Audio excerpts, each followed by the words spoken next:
Oh, morning, H. Lovely to Morning. see you. So, just got a few questions for us to just maybe chat about, just to get a feel for where you're at so far with the Blame Break Blake project and why you've got involved and what you've got to bring to the table.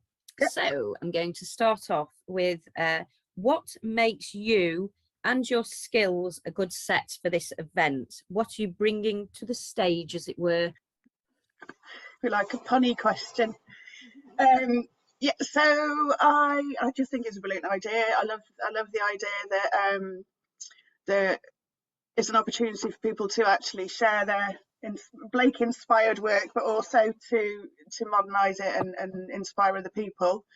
In terms of what I can do, I do for my business, Blue Chula, I do a lot of community engagement, community-based events, quite a lot of which have got an arts angle.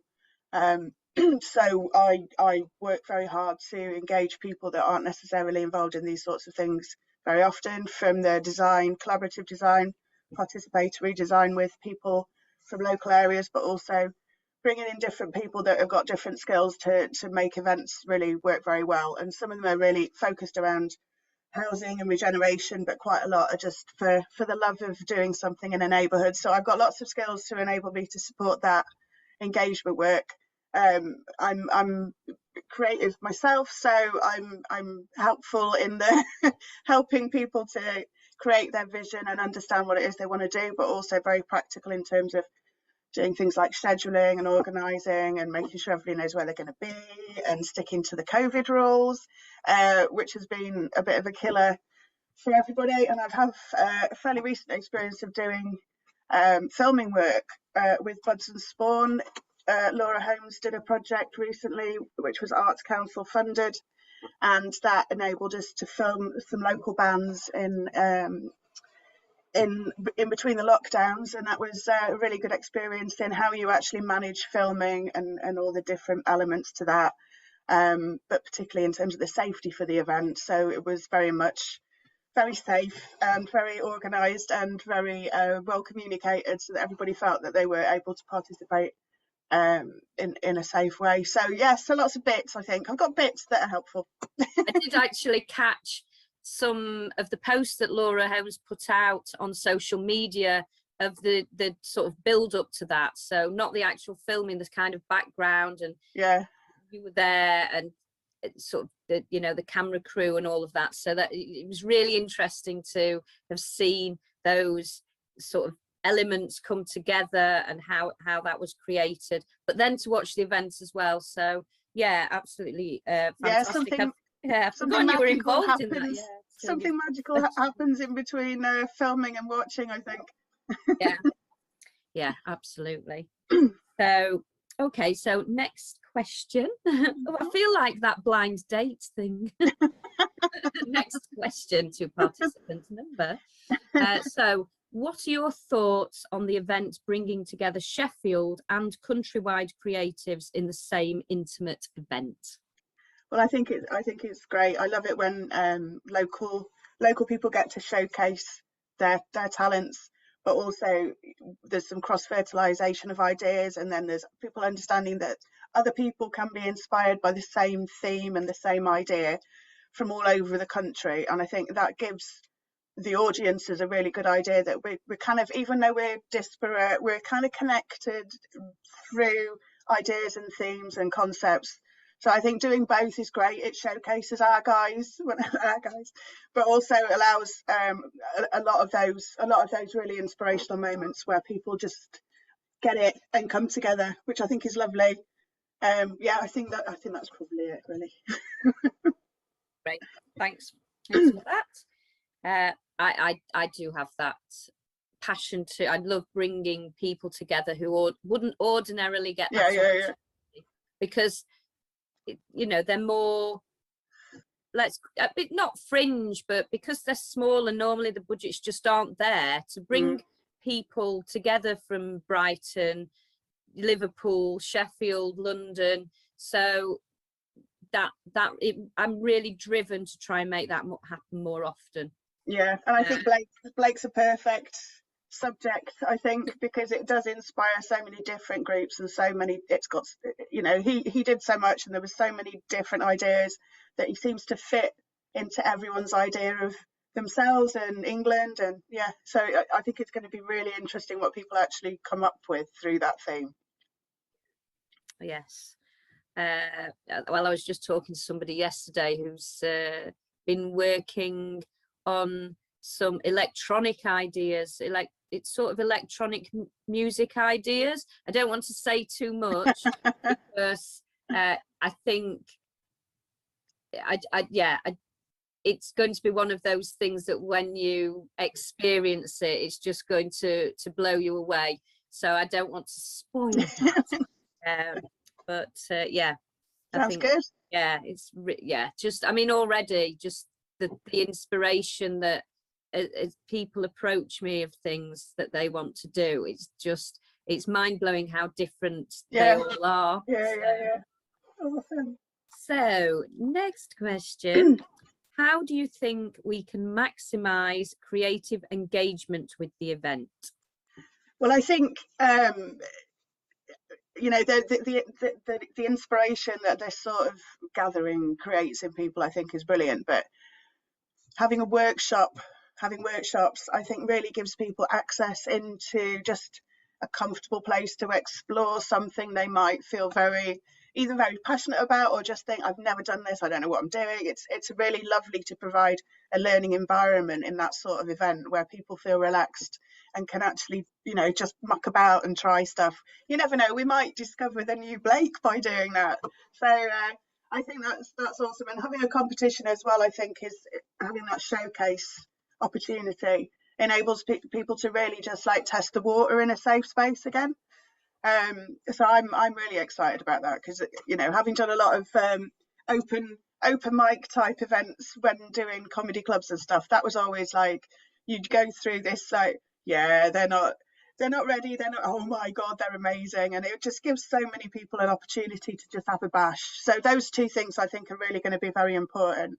And the film as well, I think, particularly if we can make it a sort of call to action type film where we say, you know, this is what we did, we'd love it if you kind of took, you know, picked the baton up and ran with it and did your own stuff. So I think that's got massive reach and massive potential, and I think that could be a really inspirational piece of work. Yeah, I mean, that taking the baton, really, that's kind of what we did with Festival 23. It really is, we were totally inspired by the Cosmic Trigger play, and just leaving the event and saying there has to be more of this, and then being the person who actually made more of it by creating a company. I mean, the energy you guys had for that was ridiculous. You know, that was just like buzzing. It really was. So yeah, if you can create something like that again, that would be pretty well, incredible. I mean, out of that, then loads of other things mushroomed, you know. So we then inspired other people to do it. Now that the network across the country of all these things that have sort of spored from this one Cosmic Trigger thing, which obviously spored from Robert Anton Wilson and back to Ken Campbell. Yeah, well, you can go back and just spring up without any inspiration. But that's the thing about you know, having something to inspire you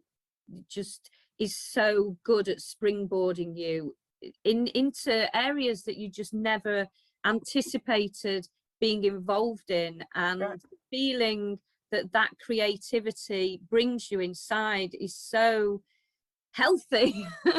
It's something that, you know, everybody should have an opportunity to experience, I think. I definitely agree. So number 4, what are you most looking forward to during the process and the event itself? I think just being able to, and right now, you know, just doing something that's fun and entertaining and inspiring and allowing people, even a small number of people, to get together is just like, seems like a brilliant thing to do. I think I find it really, really satisfying to get to go through all that planning and organizing and then actually see a thing happen.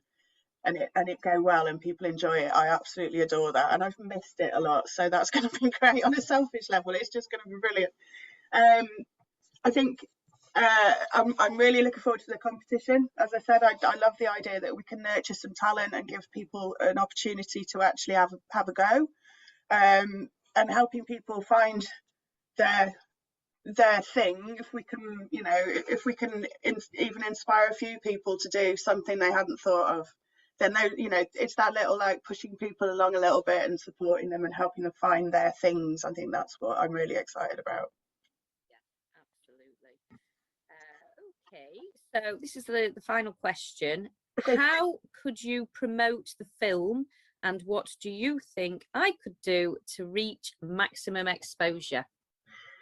Yeah, I mean, I think because we've got such a varied group of acts and people getting involved and creatives, I think, and there are so many interconnected networks of people involved in various parts of this. I think that people using their own networks is going to be really helpful in promoting the film. So we've got, like you say, all the cities, but we've also got all those art networks, all those arts labs. We've got, then I think when people see themselves on film, if we can use the audience as part of the film quite a lot, I think then everybody's like, I'm in this thing, and shares it with their friends, and then their friend might be inspired. I think we've got a lot of strength in the social media networks that we've all got. I think, there's a lot, and everybody does a lot. So I think we've got an enormous reach just on that alone. But I also think that there's some really good local magazines and online fanzines and all those sorts of things. We've got a lot of contacts of reviewers. I mean, me being one, I'm connected to four film and creative fanzines with the people that I work with and write with, and then we've got the local networks like Now Then, and we've also got all the people that do that promote films as well, that we're connected to through film editing and stuff. So I think just between the people that are involved alone, we've got enormous reach. So I think promoting it's not going to be particularly hard if we can engineer a kind of schedule of reviewing and get some buzz about it. Absolutely, yeah. So, well, and I do have the Airy Fairy YouTube channel as well. And you do, which, yes. Not a lot on it just yet, because I've been busy on getting the shop up and running, ready to open after lockdown and things. However, there are things on there, and this would be a fantastic central piece to have as part of that YouTube channel that I'm building. I think that I only started it less than 6 months ago. So I only made it live less than 6 months ago. But I've got quite a few videos already in the background, sort of waiting to go, different talks and things that we've done so far. So I think this would be a fantastic platform to already to have that there. Yeah, and it's a great place to then continue with your aspirations to do more and more and bigger of these things. You've got a starting place, and so you get to see the evolution of it as well on the YouTube channel. So I think that's it, really. Wonderful. We've reached the end of our questions. Really, thank you so much for finding the time, because I know that you have a schedule that didn't quite fit the time that everybody else could make. So I'm just really grateful that we've managed to get to have a chat. It was lovely to chat. Have a great day. Have a great day. And you. All right, love. Take care. Bye. Good afternoon, everybody. Thank you for joining me. Really appreciate it, because obviously getting these Arts Council funding bids together, it's very time sensitive. So I really do appreciate you finding the time today. I spoke to H, the director of the event, or the event manager, this morning, and we had a really, really wonderful chat. So I'm hoping that with the four of us, we're going to cover some great ground. We've got a series of questions, so I'll just address them to each of you and then perhaps have a little bit of a dialogue around those, a bit of conversation. So first of all, I'm going to start with question number 1. And Lisa, initially, I'd like you to answer it, if you would. So as a creative, how did you feel when we first discussed the possibility of Blame Blake? Well, it sent me on quite a journey. Again, like with the people that we tend to blame, I think we're really thanking.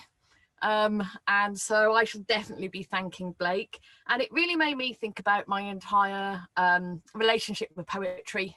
Tiger, Tiger, Burning Bright was one of the first poems that I ever encountered, and it struck me so much. I remember so clearly to this day the moment that poem reached me. It was at primary school, and it started a huge love of poetry that was squashed by secondary school.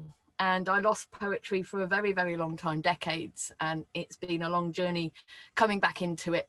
So yeah, it's made me rethink about my entire relationship with poetry, and to think about the way that poetry is taught in general, and made me want to I do a lot of writing workshops, but I've never run any sessions for kids, so I would like to inspire a new generation of kids to hopefully have a relationship with poetry that isn't taken away from them and lasts until they're well into their 50s. Oh, that's really wonderful. I too have only just started writing poetry again, after just never being particularly inspired through school at all. In fact, often it'd be, oh God, it's poetry again. So I think it's absolutely brilliant that you want to try and reach children that are finding that within the education system.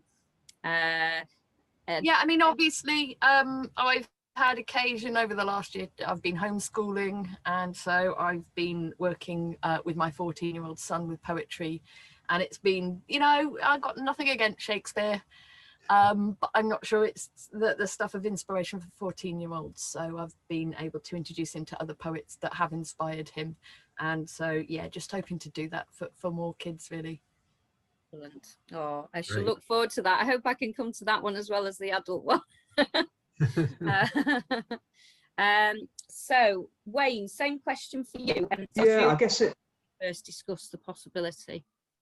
Yeah, I mean, it's exciting. Obviously, I'd read John's first book about Blake and then attended the talk and event. And obviously, I knew about Blake before then, but I guess I didn't know just how much of an influence on contemporary culture, and actually how disregarded he was in his actual time, which fascinates me as well. But there's also that very magical and spiritual aspect to his work, which really resonates with me. And I think, particularly as we were in these stages of really getting the Sheffield Arts Lab going, and we really talk about the Arts Lab. One of our tenets is about the artistic process. It is very much a kind of magical process. It's the creation of kind of something from nothing. And I think Blake, that I really found some similarities with kind of some of Blake's thinking that John had highlighted. So I was very excited, and like probably Lisa just mentioned, actually, I've been looking to increase my creative output, particularly writing, and particularly either maybe a short theatrical piece. So actually I thought, well, this could really give me something to hang that on and give me some focus and direction, rather than just procrastinating and going around in circles trying different things. So that the timing was really absolutely perfect. So yeah, I guess that's my response to that question. Thank you. Yeah. So John, this blame Blake, I mean, we blame Blake, but really it's blame Higgs. So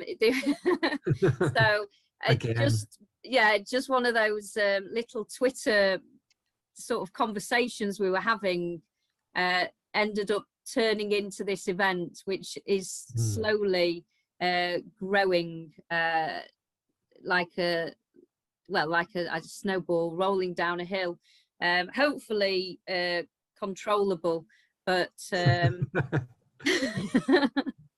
exploding all over Sheffield, which wouldn't be a bad thing, to be fair, if we had poetry and art exploding all over Sheffield in the end.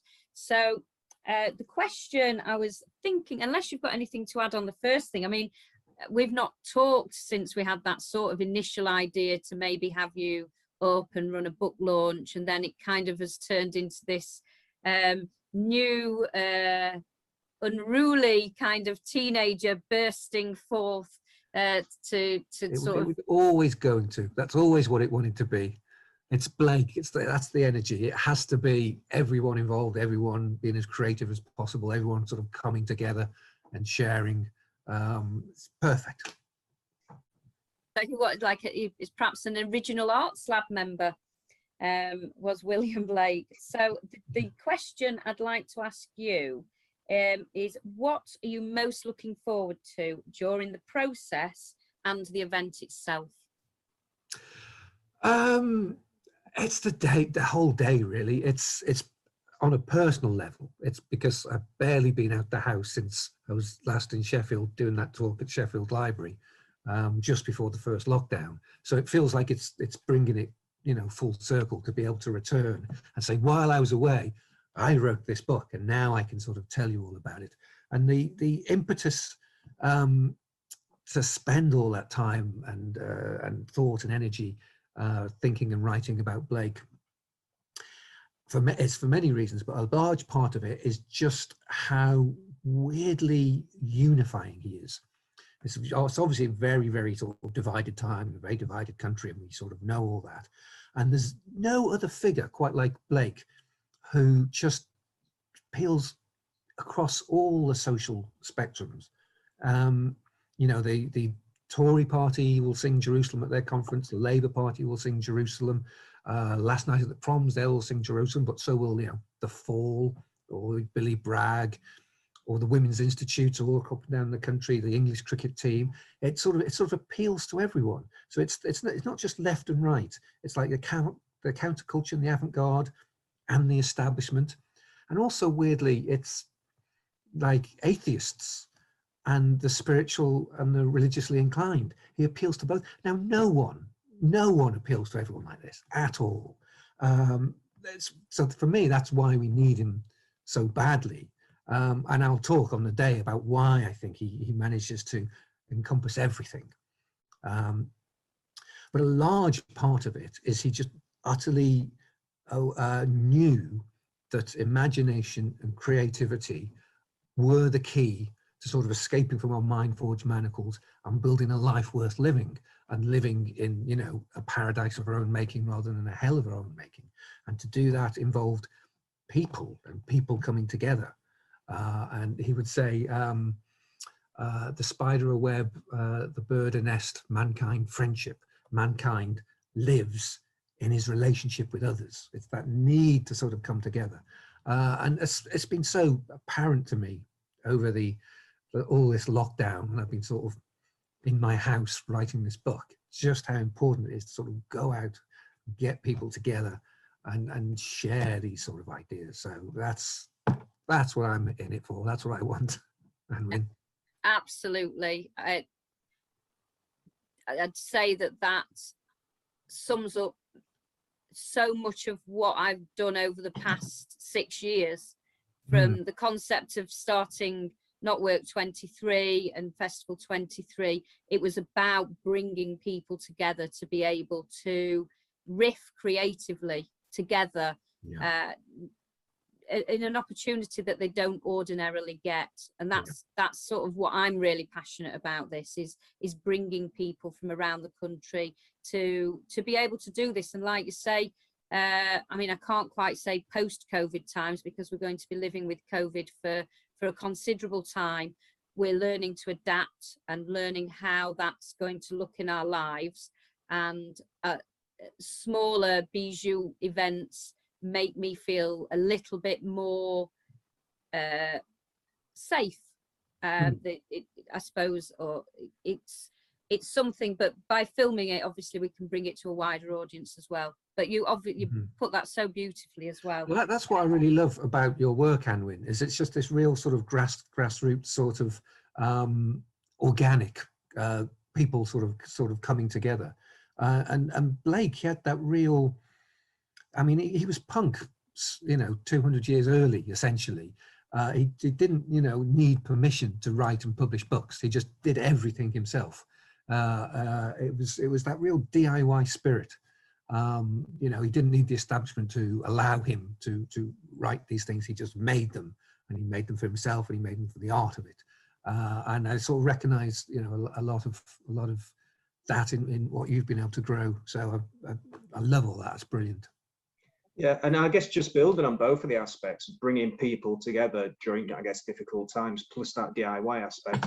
That's exactly what happened with the Arts Lab in Sheffield. We used the first period of lockdown to actually finally get our act together. But obviously, and we've been meeting every couple of weeks since that period, but it's all been virtual. So we've got lots of great projects, and we've just completed our first project, a radio play. But even that was done virtually and without us having that personal contact with each other. So in terms of what's really exciting for me and others I know about this, is this will be the first time we've actually come together as an arts lab in person. So it's a fantastic opportunity. So it's great timing for us as this event. Yeah, absolutely. It's just a great date, isn't it? For us to have all just got used to what coming out of lockdown's about, and to let things settle, and to know what boundaries we want to keep there, and what's actually okay. These ones are now diminishing, so let's expand ourselves a little bit. Love Bucket, I'm interested to, you've been quiet. I'm interested to hear a little bit about what you're looking forward to, and part of the process, and during the event itself on the day. Yeah, I mean, absolutely, just that idea of being able to get together in a safe space and see what happens. It was really interesting early on in lockdown. Somebody commented that they weren't so much missing their friends because they were still kind of staying in touch online. What they were missing was that random thing, that person that you speak to, that line of the poem that you hear that has such an effect on you from somebody you've never met before. It's that chance moment that you just, we've missed all of that. I've still been online and creating with people I know, but it's what people I don't know can bring to me. That's what's exciting about this. And as you say, it's a nice, contained event, but packed and bursting. So much potential for what can go on and what might come after it. So yeah, I'm really interested in that, but I'm also interested in seeing what it, for me personally, is going to do for me to kind of really put myself back into that mind of when I was a little girl, and having my mind kind of blown apart by that poem, and seeing whether it's going to have as much of an impact in children of this age, because the world's very different. When I was, we had like an Atari where you could play that ping pong game. That was about it at the time. Obviously their worlds, their technological worlds are much bigger, but can just one of Blake's poems have an effect, and what will that effect be? Well, we'll find out. I feel you're certainly the woman to do it. We'll get that out of those children. We will burst their minds in a good way, of course. No, we're not really going to be bursting children's minds. That would be, yes, quite horrific. That's a different show.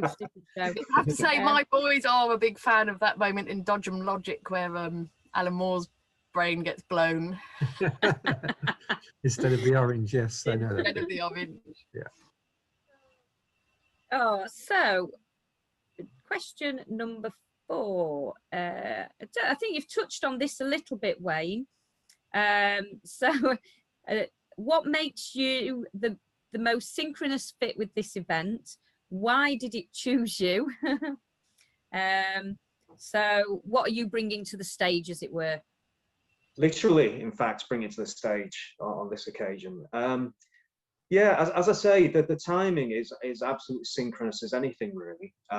I guess, like many people within the Arts Lab, actually, I've been having quite a difficult time before lockdown, and actually, emotionally and mentally and other things. And actually, that process of establishing the Arts Lab and bringing those people together, I know, really helped me. And actually having some space that the lockdown created also helped me mentally to work out exactly what I wanted to do, both on a professional level and on a day-to-day basis, but also as a creative professional as well. It gave me that time. And so I kind of used that time to understand what direction I wanted to go. And then this event allows me to actually then have that physical output. And in terms of writing something, I've written a lot over the years in different formats, normally journalistic type writing. And I've always struggled, as I said before, to just get down. But Blake somehow inspired me. And as I say, it was thinking about John's initial talk and then rereading the book. And as I said earlier, it was understanding that impact on musicians who I really respect and like Block Party, like The Verve, like Frank Turner and things like that. And so once I understood that and sat down and was reading their lyrics, some people describe it as a flow state, I think, but it's something I very rarely experience. I don't know about John, obviously there's a lot more writing than me, but I felt it wrote itself. It wasn't automatic writing, but essentially it pretty much came together very, very quickly, which was like something I really haven't experienced before.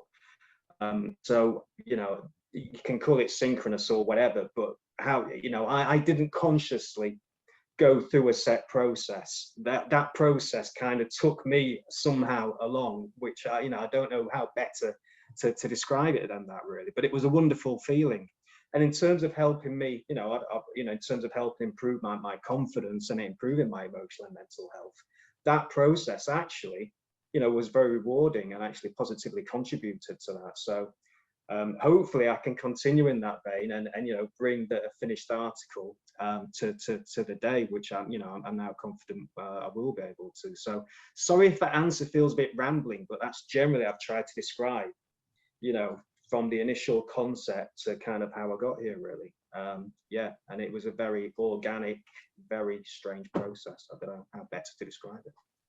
I think you've described it perfectly well for me to understand, and I'm delighted that the project, even if we shouldn't get the funding, but hopefully we will, the fact that you've actually been able to do that and go through that process is just such a gift. Even before we get to the finished article, as it was, but no doubt we'll get to see it one way or another.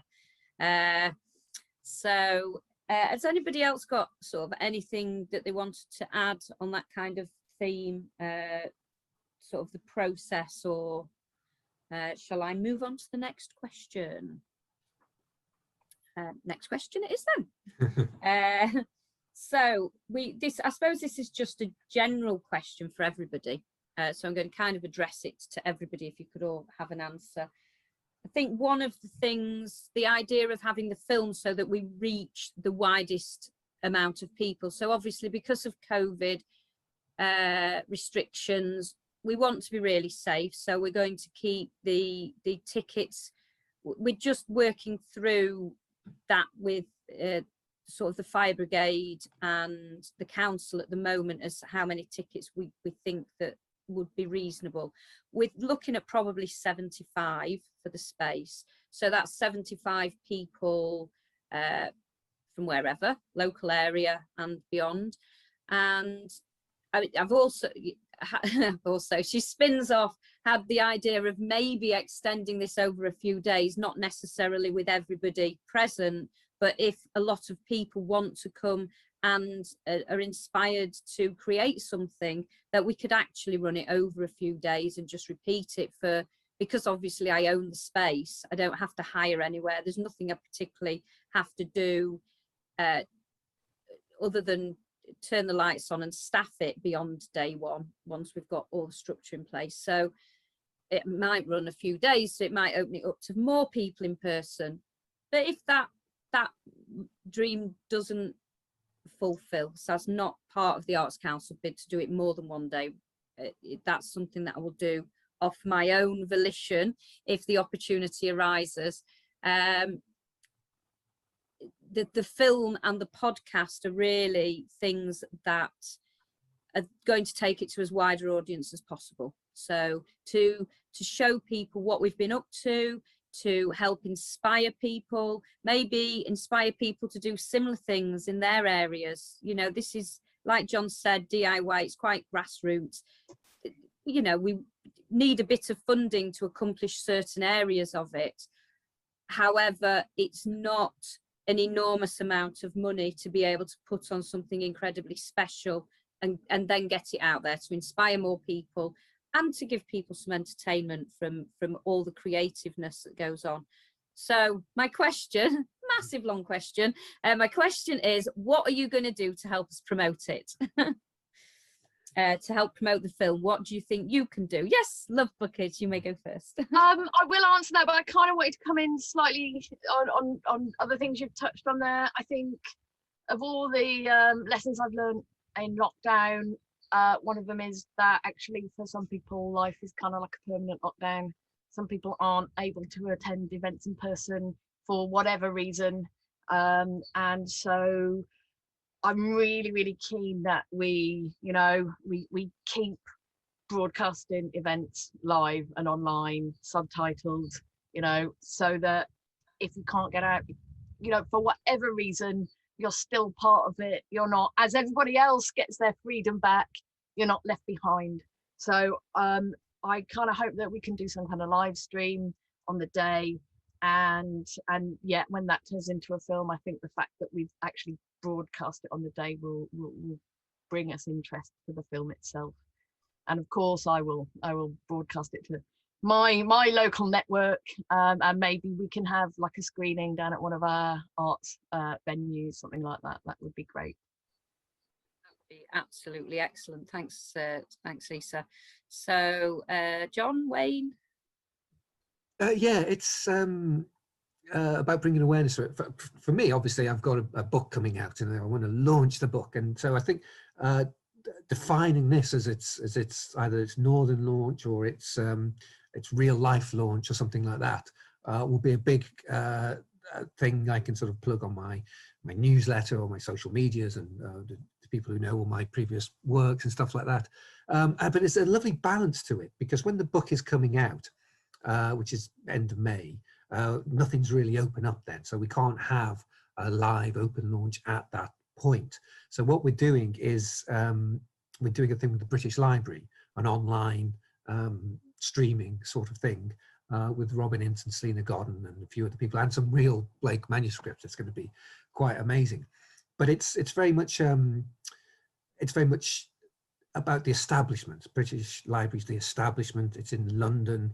It's virtual, it's online. So we need to sort of balance that with, it needs something in the north, it needs something live, even though the fact it will be streamed is brilliant. Something that's more sort of grassroots, as we were talking about earlier. It just feels to me that if I could balance this British Library thing with, Airy Fairy at your shop and just getting people together and people being around and creating, then I'll have done the book justice. It needed all those sort of elements. And so if we sort of make it as a big, northern launch or online or real life launch, something like that, I'll be able to sort of spread it to my network quite well. Excellent. I'm absolutely honoured that that will be the northern launch, the live launch, even for the book. I mean, as you know, it must be what is it, 7 years ago, perhaps it might even be 8 years now. I bought your first, well, not your first book, but your KLF book on Kindle when it was just on Kindle. Yes. And it absolutely enthused me at the time. So to be 8 years later, hosting your Northern book launch is I feel a bit like a fangirl, fangirl with a little dream come true. So, Wayne. Yeah, so I guess a lot of my sort of professional history in Sheffield is related to managing services around things like youth justice or for adults with multiple complex difficulties and issues. And I've done a lot of work with many of the most disenfranchised communities in the cities. And as such, I've got some, I'm very well respected and got some great links with many of those groups and communities. And I think, as I say, with a friendly push, I think, some of these groups and some of these individuals would absolutely get so much out of Blake, and particularly in the way that the sort of things that we're presenting. So I guess that's what I can kind of bring to the table, is how we can sort of involve some of those people, really.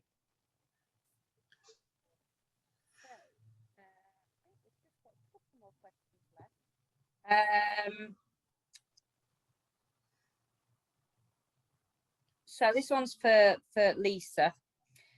What do you think about making things micro and macro through different mediums? So I know this is something that you've kind of worked on with your Arts Council thing earlier this year.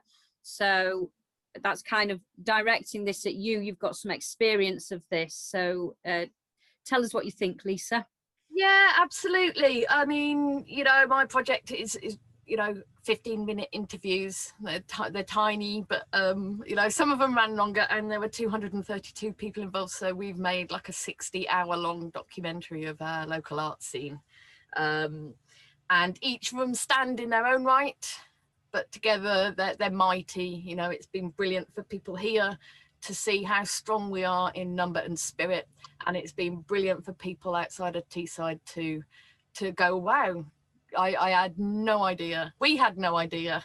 Certainly people from outside had no idea, and we do now. And I've been goaded into, that carrying on, because it's such an important thing. In terms of this event, yeah, things like, if I am going to run workshops with kids, particularly if it's little kids, haiku really is the way to go. It's not too much for them. It's like, I think that's really friendly kind of poetry, isn't it? But then the idea of taking all of those, whatever poetry the kids write, to find some way to weave it all together and to tell a big picture, a big story, see what synchronicity there is, see how it all works together, I think would be a really, really exciting thing. And again, if we're going to get them involved with recording themselves, sort of finding the right way to edit that all together into a bigger piece. So, just realizing that just fragments are wonderful, and they are enough, but what happens, what magic can you create by weaving it all together? As you were talking then, it just came to mind that the week after the event is actually the start of the school holidays. So it might well be worth considering some sort of poetry workshops that run for the week after, that people can just drop into, just, sort of, you only need sort of half an hour or 40 minutes a day for with small children to do a little poetry workshop. So it might be worth us having a little bit of a chat around that to sort of expand that idea and generate more poetry to go into a larger. And even perhaps some of the local schools might want to get involved. I have, yeah, they're already on my radar, as it were, for tapping in for the poetry competition in advance. So yeah, we'll have a chat separately about that. Brilliant. So finally, my final question, my cheeky question to John. So if William Blake was living today, would he get involved? Yes. Yeah, absolutely. It's interesting thing about Blake was how he differed at different points in his life. In the early 1800s, after he'd been in Felpham and returned to London, it was a very sort of dark period for him. He was very much alone. He was very much mocked. He was very much penniless. He was very much ignored. He had his wife, who was his absolute rock with him, so he wasn't entirely alone. But his mental health was very poor. He was very paranoid. He was starting fights with other artists that were entirely one-sided, that were entirely things in his head. He was in a bad way, and he was sort of by himself and isolated. Fast forward 10 years, 15 years later, towards the last years of his life, he'd been adopted by this group of artists called the Ancients, who just they were sort of romantic poets and painters and things like that, and they recognized him and they looked up to him, and it just changed his life completely. Just being within a creative group, having people around, his mental health was so much better, and people just talked to him as just a joyful figure with just his eyes sparkling and just like a childlike sort of loveliness to him, and it just shows how much he needed other artists and other people in his life, which he didn't have. So bringing people together, online and in real life, is exactly what he would needed. So we should certainly have invited him, that's for sure. What most of us need. It's a rare person who doesn't need that interaction. I mean, just little things that have come up today, just by being a group of 4 on Zoom, new ideas are already sort of sporing off. So yeah, it's just so exciting. He'll be there in spirit because you'll be bringing him, John. So thank you all so much. I don't know if anybody else has got anything else that they want to add. I don't know. Thanks for watching, Arts Council. Please make this a reality for us, for the people of Sheffield, and for artists around the country who want to get involved. So thank you. I'll sign off now.